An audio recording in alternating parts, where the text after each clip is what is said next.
इन दिनों घरों के बाहर कदम निकालती ऐसा लगता है जैसे सूरज अग्नि परीक्षा ले रहा हो। सभी की कोशिश रहती है कि दोपहर के वक्त घरों से बाहर ना निकलना पड़े। अगर निकलना पड़े भी तो कोशिश यही कि जल्द से जल्द एसी या कूलर की हवा में लौट आएं। जैसे जैसे गर्मी का सितम बढ़ रहा है वैसे वैसे बड़े शहरों से लेकर छोटे कस्बों तक एसी का इस्तेमाल भी बढ़ रहा है। लेकिन एसी का बढ़ता इस्तेमाल हमारे पर्यावरण के लिए हानिकारक है, क्योंकि ये हीट पैदा कर ओजोन परत को नुकसान पहुंचाता है। इसी वजह से सरकार ने एसी यानी एयर कंडीशनर के टेम्परेचर को स्टैंडर्डाइजेशन करने का फैसला किया है, जिसके तहत एसी का तापमान 20 डिग्री से लेकर 28 डिग्री तक रहेगा। यानी ठंडक के लिए तापमान 20 डिग्री से कम और गर्मी के लिए 28 डिग्री से ज्यादा नहीं कर सकेंगे।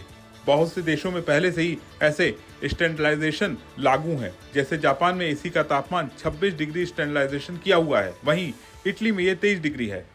जहाँ तक एयर कंडीशंस की स्टैंडर्डाइजेशन, टेम्परेचर स्टैंडर्डाइजेशन, ये भी एक नया प्रयोग, नया एक प्रावधान ये किया जा रहा है। इसको बहुत जल्दी लागू करने जा रहे हैं। अब एसी का जो टेम्परेचर स्टैंडर्डाइजेशन है 20 डिग्री से 28 डिग्री रहेगा।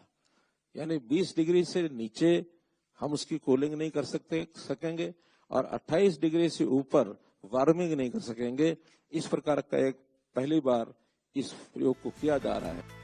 सरकार का ये कदम ऊर्जा संरक्षण, बिजली खपत में कमी और पर्यावरण संतुलन के लिए काफी अहम साबित हो सकता है, क्योंकि किसी भी देश की आर्थिक तरक्की में ऊर्जा का सबसे अहम रोल होता है।